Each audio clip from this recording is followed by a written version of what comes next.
They tried to break you, now they are breaking down. The phrase, they tried to break you, and now they are breaking down, encapsulates a profound turnaround where those who sought to harm or undermine someone are now facing their own difficulties. This situation often arises in contexts of personal, professional, or social conflict. It reflects a shift in power dynamics, where the aggressor's initial attempt to destabilize or discredit is met with a stronger, more resilient response from the victim. They tried to break you, now they are breaking down. At the heart of this concept is resilience. When individuals or groups encounter adversities intended to undermine their stability or self-worth, their ability to persevere and grow stronger becomes evident. The aggressor's actions, instead of achieving their intended effect, often backfire, revealing the aggressor's own weaknesses and vulnerabilities. They tried to break you, now they're breaking down. Breaking down the aggressors often starts with the victim's inner strength and determination. Rather than succumbing to the pressure, they may use the adversity as a catalyst for growth. This transformation can make the aggressor's initial attempts look futile as the victim emerges more robust and self-assured. They tried to break you, now they're breaking down. The breakdown of the aggressors can manifest in various ways. For instance, in a workplace setting, someone who was bullied or undermined might eventually rise to a position of authority, while the bullies face job loss or diminished reputations. This shift in professional standing reflects how the aggressor's actions ultimately lead to their downfall. They tried to break you, now they are breaking down. In personal relationships, the dynamic is similar. An individual who is subjected to manipulative or abusive behavior may eventually gain clarity, set boundaries, and reclaim their personal power. This newfound strength can expose the manipulator's own insecurities and toxic behavior, leading to their isolation or self-destruction. The societal context can also illustrate this concept of they tried to break you, now they are breaking down.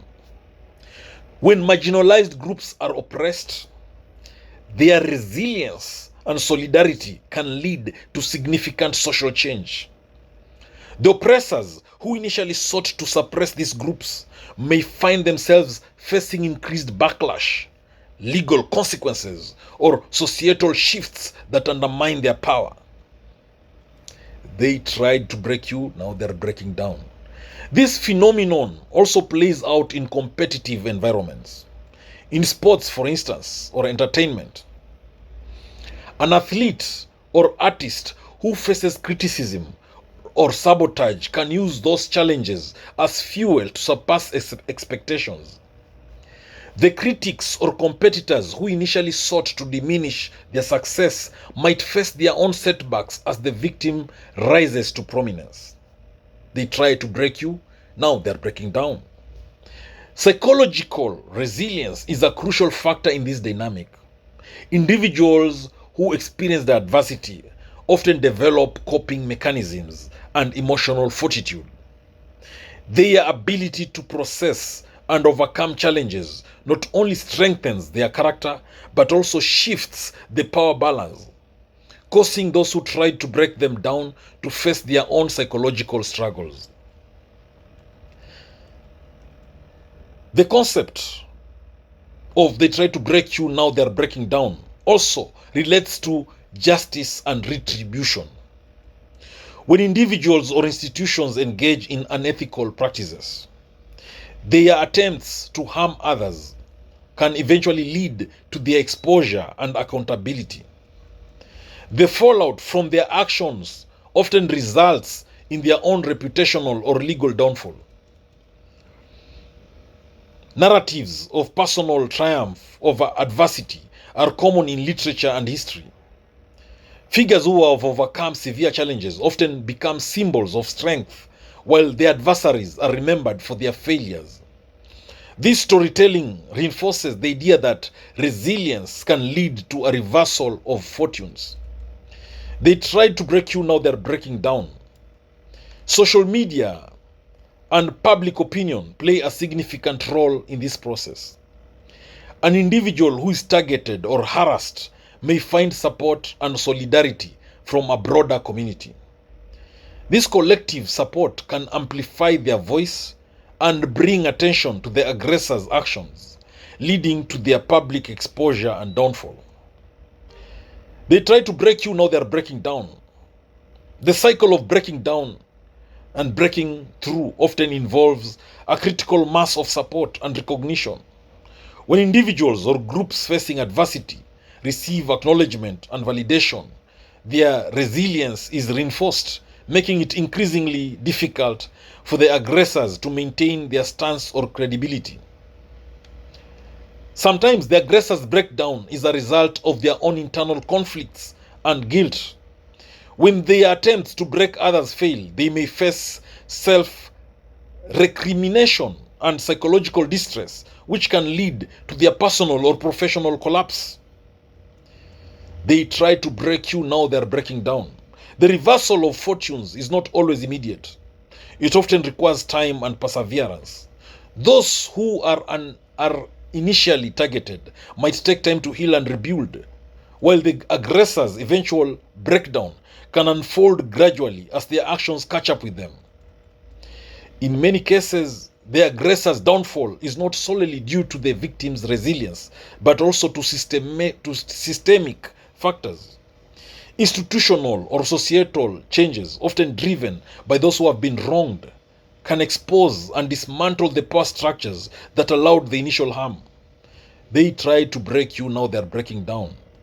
The phrase can also be seen in the context of personal development and self-improvement. Those who have been subjected to criticism or sabotage may use the experience as a motivator for self-betterment. Their personal growth and success can then highlight the inadequacies or failures of those who tried to hinder their progress. They try to break you, now they are breaking down. The presence of poetic justice in this scenario can be deeply satisfying. Witnessing those who sought to break someone down facing their own struggles can provide a sense of vindication and closure for the victim. Additionally, the breakdown of aggressors can serve as a cautionary tale. It demonstrates the consequences of trying to undermine others and highlights the importance of empathy, respect, and ethical behavior in interactions. They tried to break you, now they are breaking down. The journey from being targeted to witnessing the aggressor's downfall is often complex and multifaceted. It involves navigating through personal growth, societal shifts, and the interplay of various external factors. However, the overarching theme remains that resilience and strength can lead to a reversal of power dynamics. And finally, they try to break you, now they're breaking down.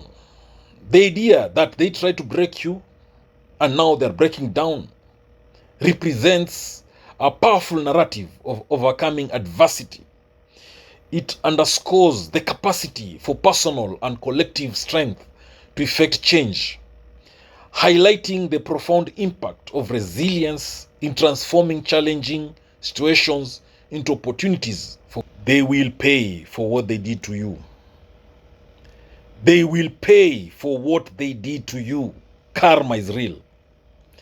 Understanding karma and justice. Karma, originating from Eastern philosophies, is the principle that every action has a corresponding reaction. For example, if someone deceives you, karma suggests that their deceitful actions will eventually lead to their own troubles, whether in their personal life or career. This provides a sense of justice, implying that wrongdoers will face repercussions fitting their actions. They will pay for what they did to you. Karma is real. An example of workplace betrayal. Imagine a colleague who sabotages your project to advance their own career. According to karma, their deceit might eventually lead to their downfall. They could face backlash from their peers, lose their reputation, or experience setbacks in their career. This reflects the idea that negative actions will come back to impact the perpetrators negatively. They will pay for what they did to you. Let's look at relationship infidelity. In a personal relationship, if someone cheats and causes significant emotional pain, karma implies that their actions will have consequences. They might experience trust issues in future relationships or suffer from feelings of guilt and remorse. Their inability to build meaningful connections later on could be seen as the universe balancing out the harm they caused. They will pay for what they did to you. Dishonesty in business. A business owner, for instance, who engages in fraudulent activities to benefit financially, might see their unethical behavior come back to haunt them. They could face legal issues, financial ruin, or a damaged reputation.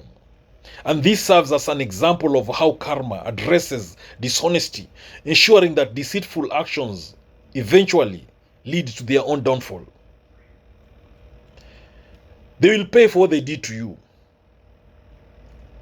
Bullying in school, for instance. A school bully who targets others to feel powerful might eventually experience bullying themselves or face isolation from their peers. The concept of karma suggests that the negative energy they put out will eventually return to them in some form, balancing the harm they inflicted on others. They will pay for what they did to you. Family dynamics and betrayal. In a family setting, if someone consistently manipulates or harms others for personal gain, karma might play out when they need support and find themselves isolated. Their actions could lead to strained family relationships and a lack of trust, illustrating how their negative behavior impacts their own life. They will pay for what they did to you. The breach of trust in friendship. A friend who betrays your trust, such as by spreading personal secrets, might find themselves in a position where others doubt their reliability. They could face similar breaches of trust from others or experience a loss of friends, reflecting the karmic principle that their actions will lead to corresponding consequences. They will pay for what they did to you. Community leadership and corruption. A community leader who engages in corrupt practices might face exposure and legal consequences. Their unethical behavior could lead to a loss of public trust and career downfall. This exemplifies how karma ensures that actions against the community result in significant personal repercussions. They will pay for what they did to you. Let's look at unfair business practices. Consider a company that exploits workers for profit. Over time, such practices might lead to high employee turnover, legal troubles, and a damaged brand image. The negative impact on their business reflects the karmic return for their unethical treatment of employees. They will pay for what they did to you. Let's look at social media harassment. If someone engages in online harassment or cyberbullying, they might eventually become the target of similar behavior or face public backlash. This demonstrates how karma functions in the digital age, ensuring that harmful actions online lead to adverse outcomes for the perpetrator. They will pay for what they did to you. Let's look at lack of empathy. Someone who consistently disregards others' feelings or needs might eventually experience situations where they themselves feel misunderstood or neglected. This karmic lesson helps them understand the impact of their actions, encouraging more empathetic behavior in the future. They will pay for what they did to you. Ignoring ethical standards. A person who disregards ethical standards in their profession might face professional consequences such as loss of credibility or job loss. For instance, a journalist who publishes false information for personal gain might face severe backlash and damage to their career. They will pay for what they did to you. Let's look at legal consequences of fraud. An individual who engages in financial fraud might face legal repercussions such as fines or imprisonment. This situation is a direct manifestation of karma, where their deceitful actions lead to serious consequences, illustrating the principle of cause and effect. They will pay for what they did to you. Let's look at health and well-being. Someone who consistently harms others might experience negative effects on their own well-being. For example, a person who engages in manipulative behavior might experience stress or health issues as a consequence of their actions, reflecting the internal repercussions of the external behavior. They will pay for what they did to you. Let's look at educational integrity. A student who cheats on exams might eventually face academic penalties or struggle with their own understanding of the material. This example shows how karma operates in the educational sphere, ensuring that dishonest actions lead to appropriate academic consequences. They will pay for what they did to you. Let's look at environmental negligence. A company that pollutes the environment for profit might eventually face backlash from environmental groups, regulatory fines, and long-term damage to their reputation. This demonstrates karma's role in ensuring that environmental harm results in significant consequences for their perpetrators. They will pay for what they did to you. Let's look at unethical business deals. A business person who engages in unethical deals to gain advantage might find themselves embroiled in legal disputes or loss of business. Their negative actions result in adverse outcomes, showing how karma balances out unethical behavior in the business world. They will pay for what they did to you. Let's look at social injustice. An individual who perpetuates social injustices might eventually face societal backlash or personal consequences. For instance, a public figure who promotes harmful ideologies might experience a loss of support or career setbacks, reflecting the karmic principle of societal balance. They will pay for what they did to you. Let's look at personal relationships and growth. When someone consistently acts with disregard for others in personal relationships, they might face difficulties in building future relationships. For example, a person who repeatedly breaks promises might find themselves struggling with trust issues from others, demonstrating karma's role in personal growth. They will pay for what they did to you. Let's look at overall perspective. The principle of karma provides a framework for understanding that individuals will eventually face the consequences of their actions, whether in personal relationships, professional environments, or broader societal contexts. The concept of karma reinforces the idea that negative actions lead to their own repercussions, contributing to a sense of universal justice and balance. Understanding why someone might be afraid of you can be complex and multifaceted. Fear can stem from a range of psychological, social, and personal factors, and it is essential to explore this deeply to get a complete picture. So I'm going to give you 20 points that delve into various reasons why people might feel this way, why people might be so afraid of you. So this is why they are so afraid of you. Number one, perceived threats. Fear often arises from a perception of threat. If you exhibit traits or behaviors that others interpret as threatening, such as assertiveness or confidence, they might react with fear. For example, if you are very outspoken and direct, some might feel intimidated by your forthrightness, fearing that you might challenge or confront them aggressively. This is why they are so afraid of you. Number two, power dynamics. Power imbalances can create fear. If you hold a position of authority or influence, people might fear the potential repercussions of crossing you. For instance, a manager who makes decisions that affect their employees' livelihoods may elicit fear due to their power over their job security and career progression. This is why they are so afraid of you. Number 3 reason, previous experiences. People's fears are often shaped by past experiences. If someone had a negative experience with a person who exhibited similar traits to yours, they might project that fear onto you. For example, if someone was previously bullied by a charismatic leader, they might be wary of anyone who displays similar assertive qualities. This is why they are so afraid of you. Number 4, miscommunication. Sometimes fear can stem from miscommunication or misunderstandings. If your communication style is blunt or you are not expressive enough about your intentions, others might misinterpret your actions. For instance, a person who is very focused on tasks and avoids small talk might be seen as cold or unapproachable, creating an impression of hostility. This is why they are so afraid of you. Cultural differences. Cultural backgrounds influence how behavior is perceived. Actions that are normal in one culture might be seen as aggressive or unsettling in another. For example, direct eye contact in some cultures is seen as a sign of confidence, while in others it can be perceived as a challenge or confrontation.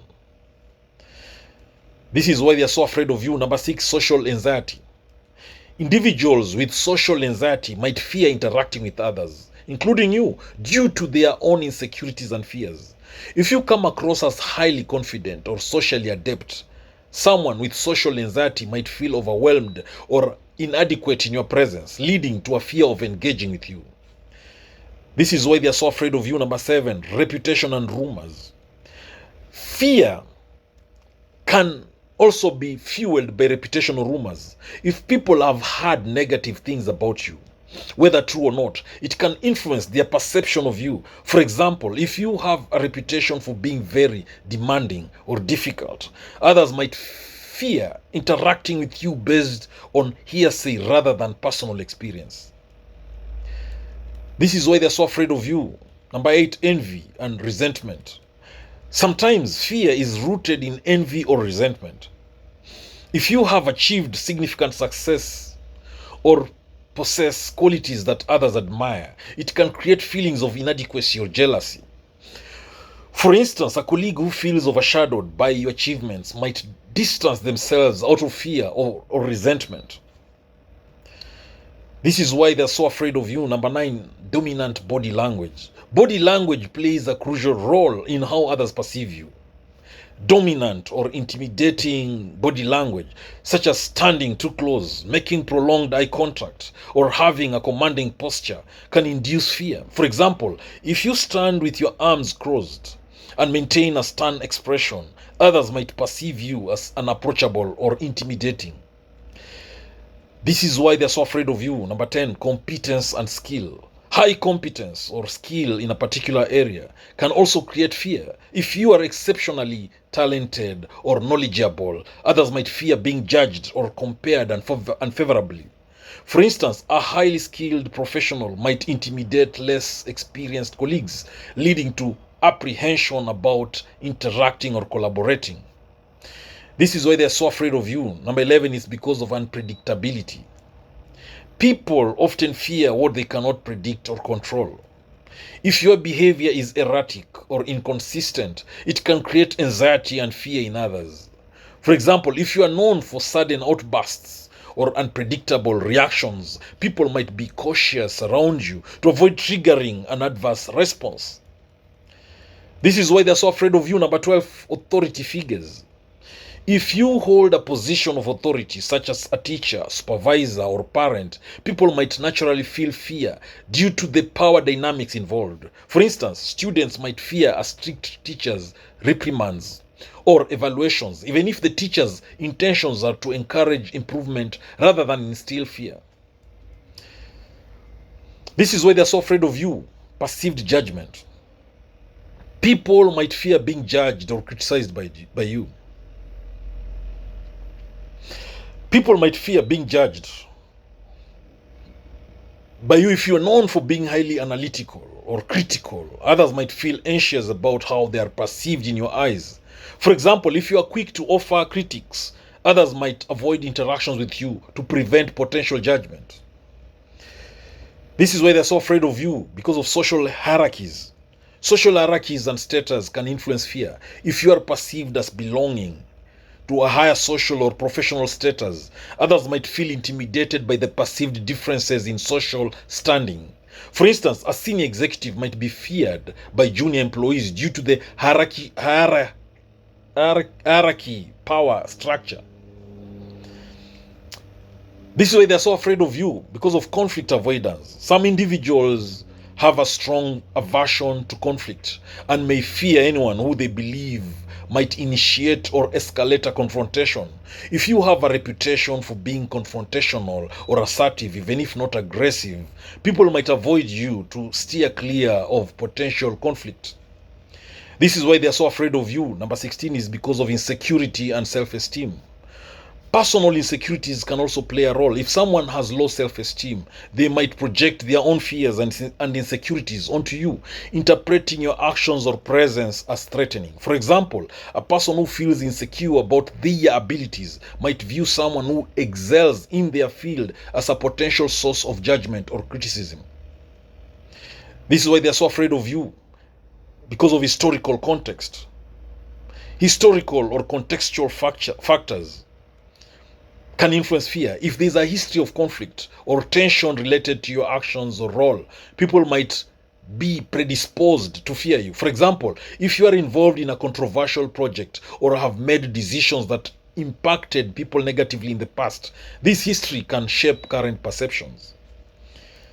This is why they're so afraid of you, because of perceived authority and expertise.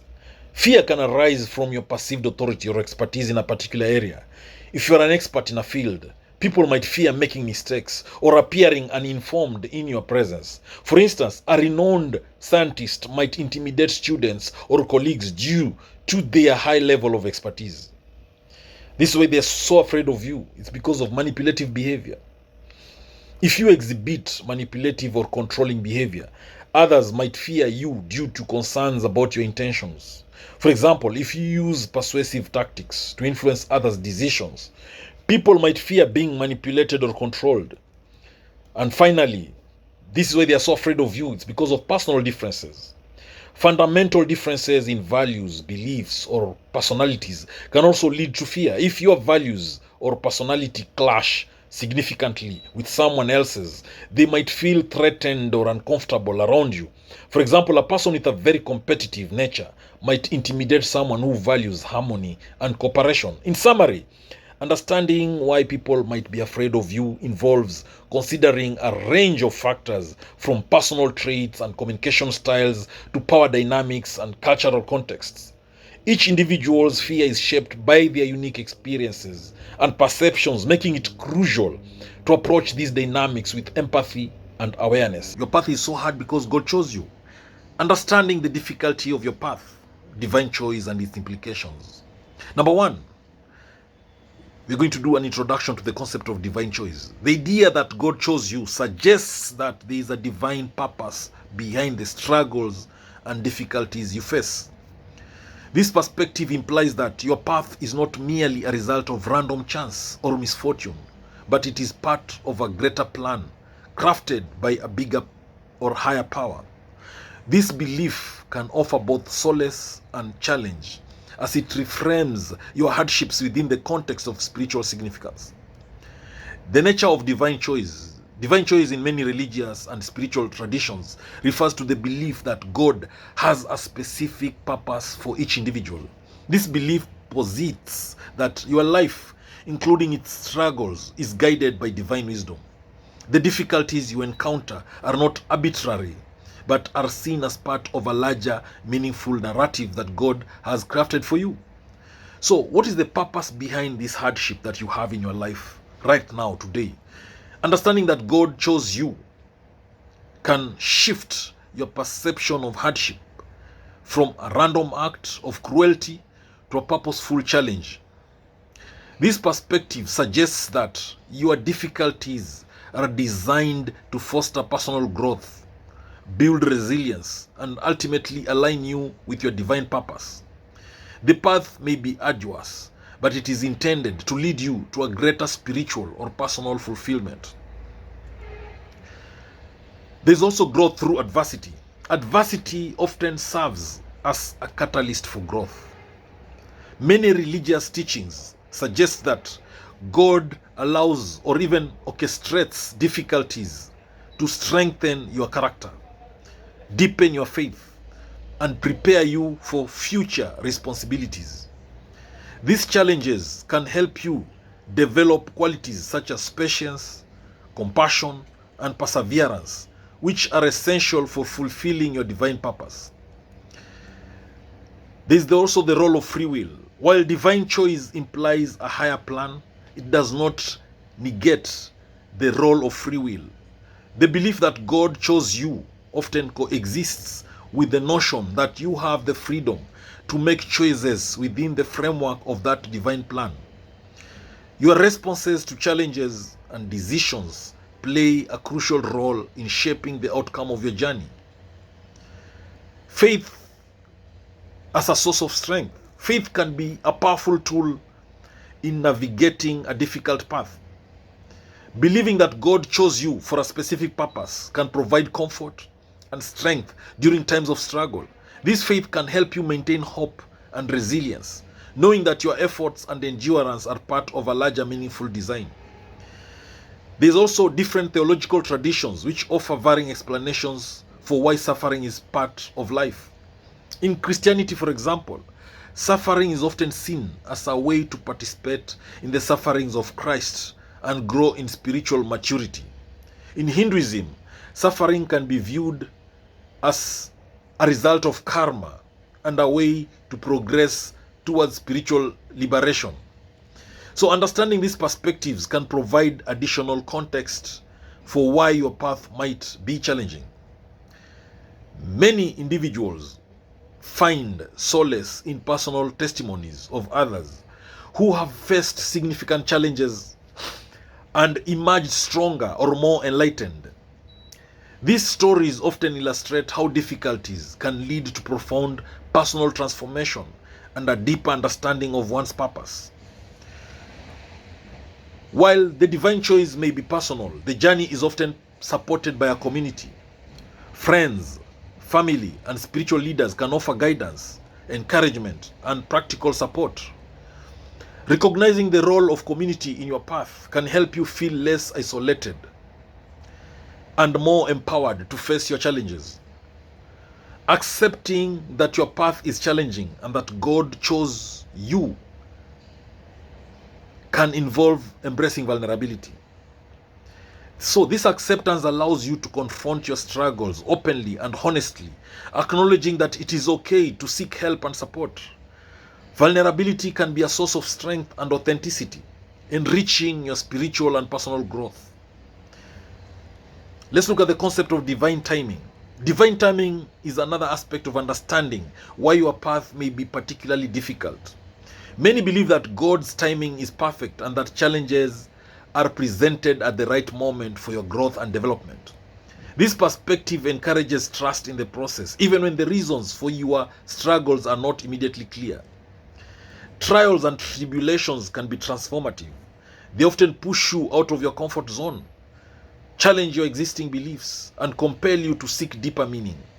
This transformation is seen as a necessary part of fulfilling the purpose that God has set for you. There's also the need of balancing acceptance and action. Accepting that your path is chosen by God does not mean passivity. Rather, it involves a balance between acceptance and proactive effort.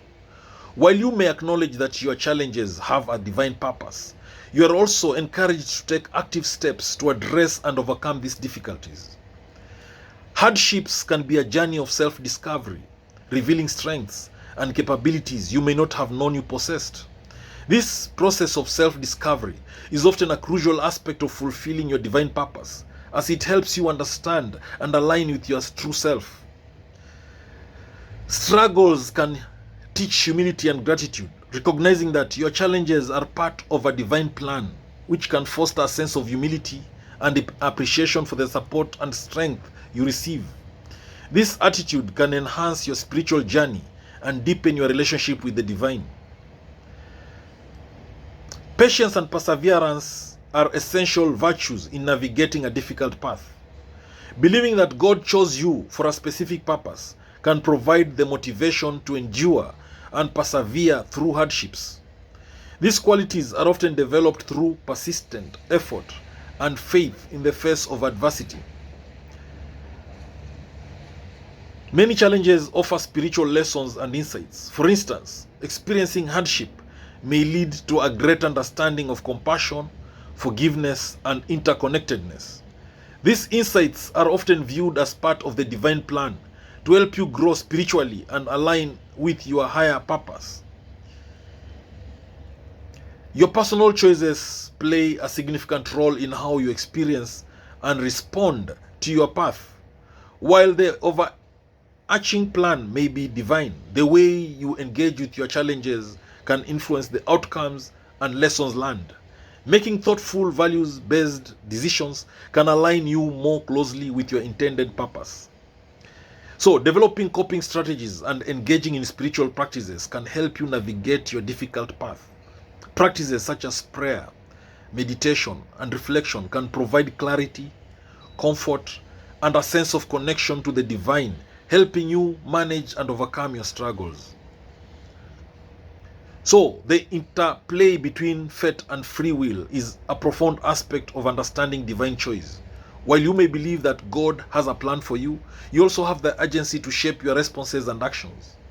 So, this dynamic interplay can influence how effectively you navigate and learn from your challenges. Embracing the journey with all its ups and downs can lead to a deeper appreciation of the divine plan. By accepting and finding meaning in your struggles, you can transform your experience and align more closely with your spiritual goals and aspirations.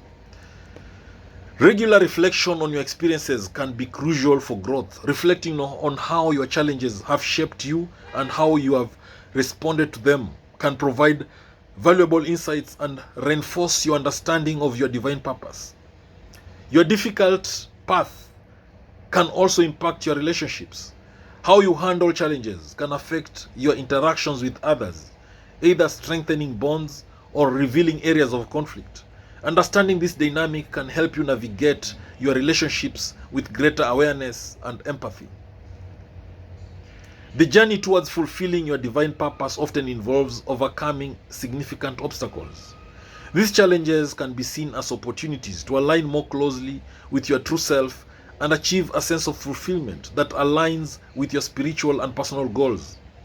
Finding meaning in your struggle can be a powerful way to cope with difficulties. Believing that there is a divine purpose behind your challenges can provide a sense of direction and motivation, helping you navigate your path with a greater sense of purpose and resilience.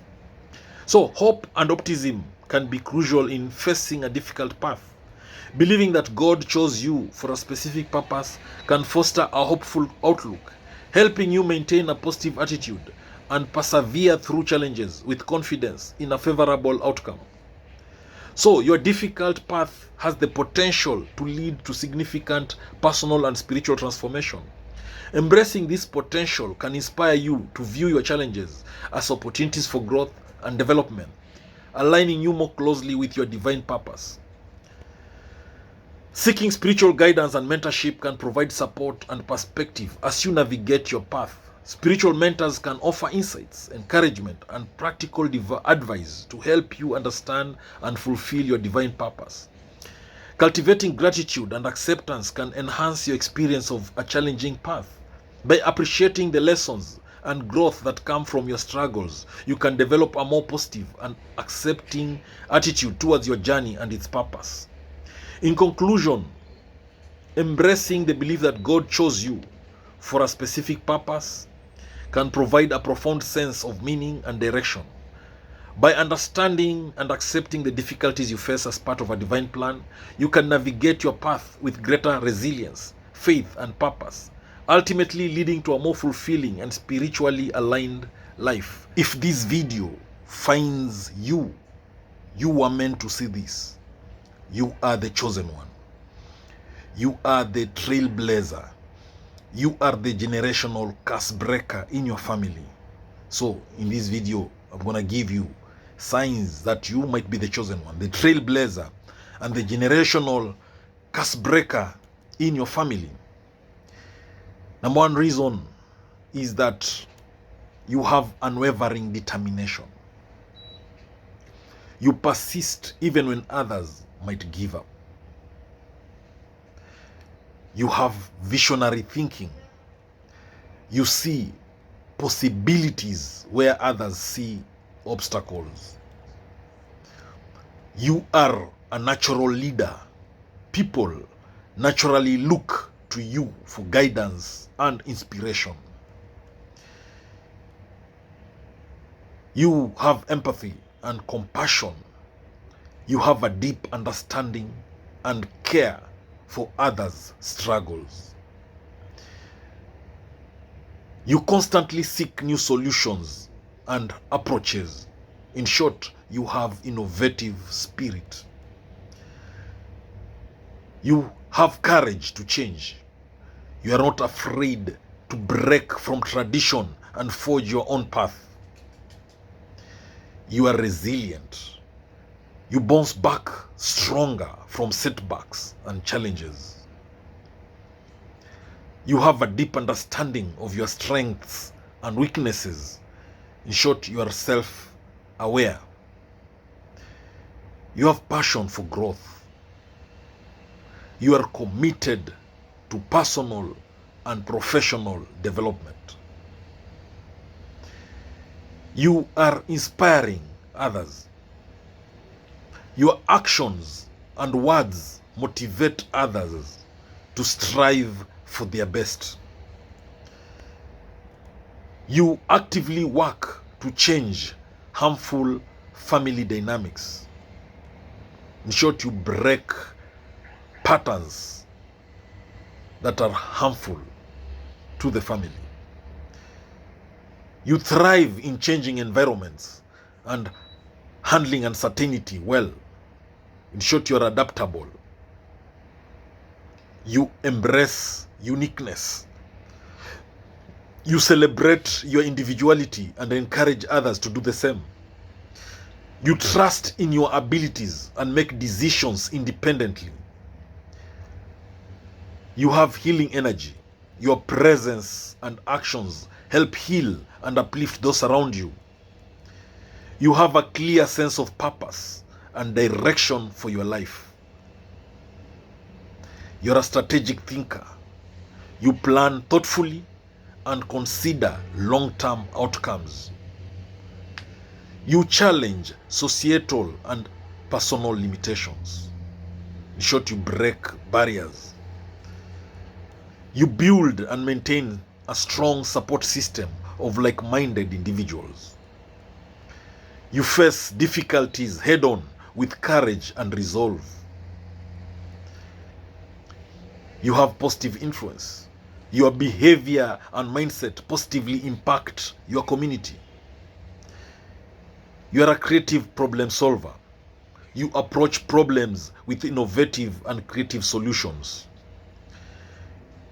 You use lessons from the past to guide your actions and decisions. In short, you have generational wisdom. You venture into uncharted territories, setting new precedents. You have strong moral compass. You adhere to your values even when it's challenging. You make choices based on research, reflection, and intuition. You make informed decisions. You break free from limiting beliefs. You challenge and overcome inherited limitations. You find fulfillment in supporting and uplifting those around you. You strive for fairness and equality in all aspects of your life. You are receptive to new ideas and perspectives. You navigate complex emotions and relationships with skill. You are true to who you are without conforming to external pressures. You practice forgiveness for yourself and others, breaking cycles of resentment. You establish and maintain boundaries that protect your well-being. You share your time, resources, and energy with others selflessly. In short, you have a generous spirit. You set and pursue ambitious goals that inspire and challenge you. You take responsibility for your actions and their outcomes. You teach and mentor others, sharing your knowledge and experiences. You stay the course even when progress is slow or difficult. You tackle issues with original and unconventional methods. You prioritize your physical, emotional, and mental health. In short, you are health conscious.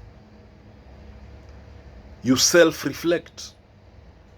You regularly assess and understand your journey and growth. You champion for others. You advocate for those who might not have a voice or support.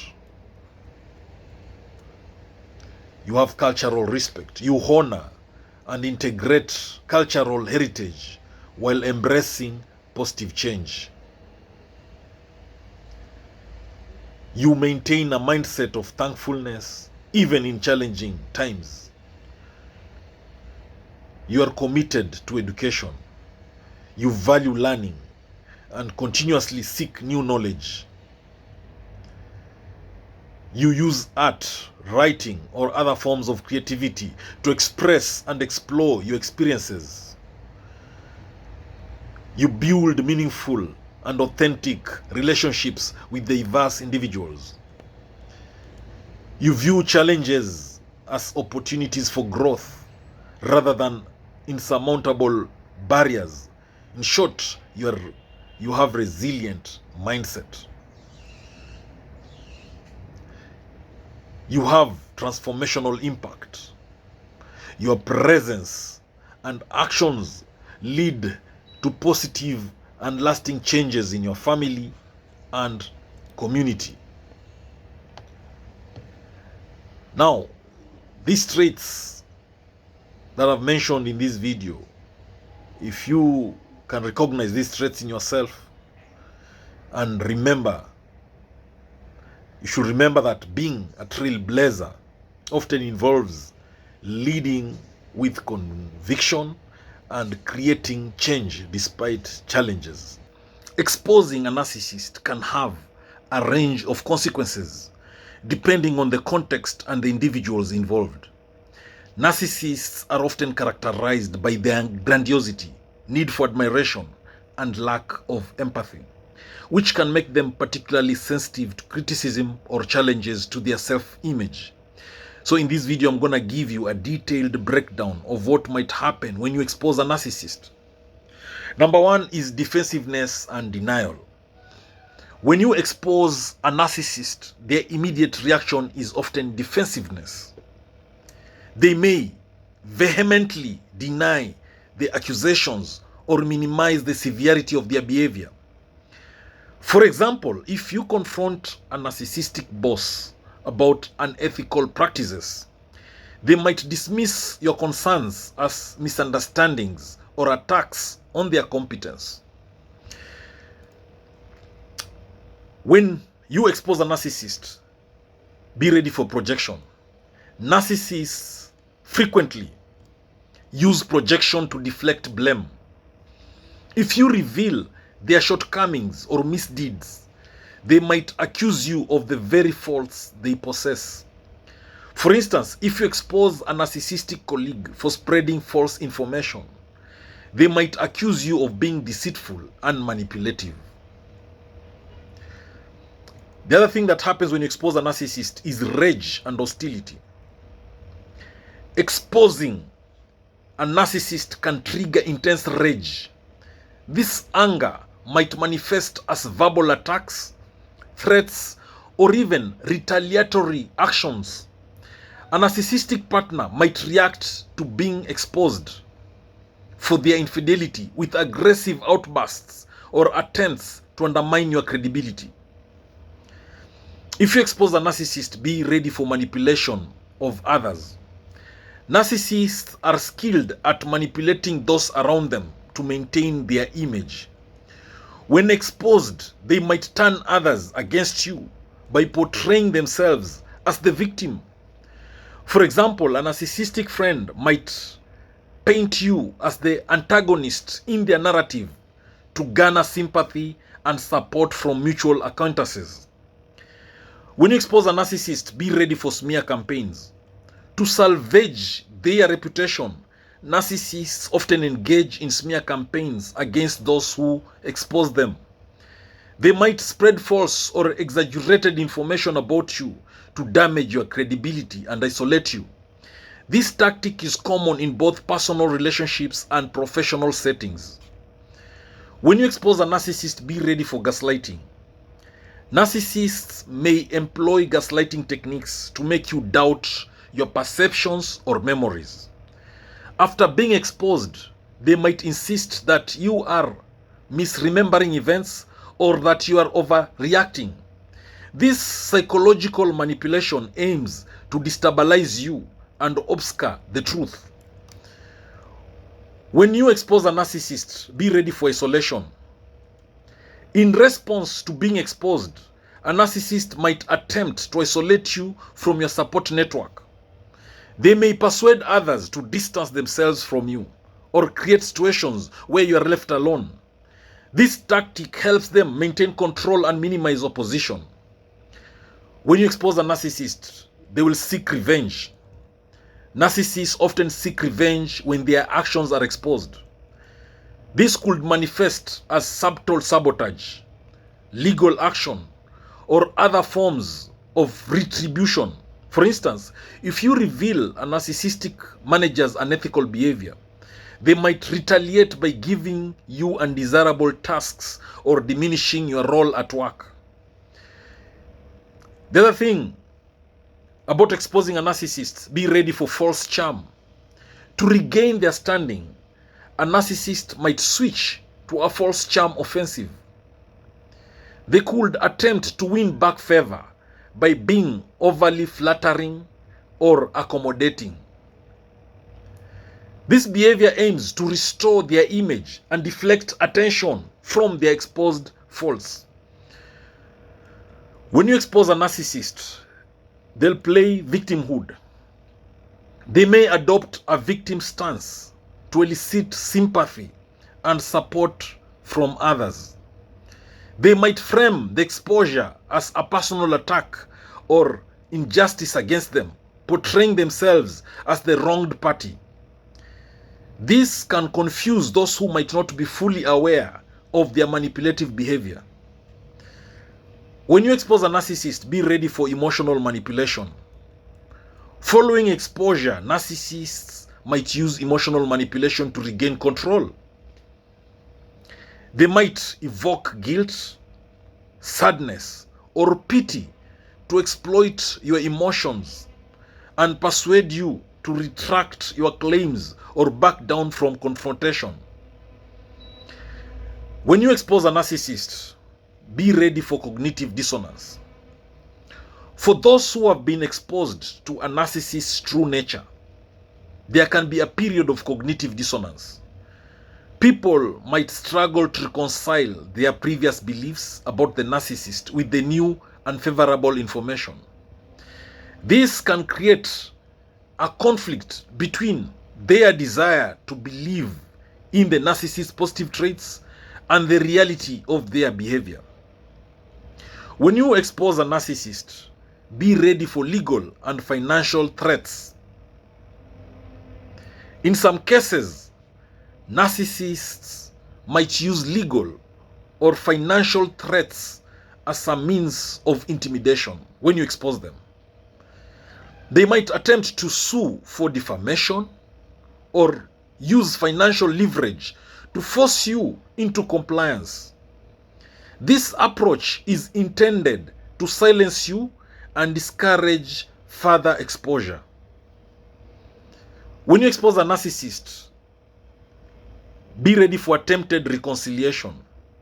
Sometimes a narcissist might attempt to reconcile or make amends in a superficial way. They might promise change or improvement without genuine intent. This can be a tactic to ease the immediate fallout and regain some measure of control or normalcy. And finally, when you expose a narcissist, be ready for long-term damage. Exposing a narcissist can result in long-term damage to relationships and reputations. The fallout from such exposure might persist, impacting your personal and professional life. The narcissist's retaliatory actions and the ensuing conflict can leave lasting scars and affect future interactions with others. Understanding these dynamics can help you navigate the complex and often turbulent aftermath of exposing a narcissist, allowing you to protect yourself and manage the consequences more effectively. When a narcissist realizes that you're done with them, they will guilt trip you and manipulate you. If initial attempts to win the person back fails, the narcissist may use guilt tripping as a tactic. They may claim that the person is abandoning them during a difficult time or that they are being unfair. An example could be a narcissistic boss who, upon being told that an employee is leaving, might start stressing how much that an employee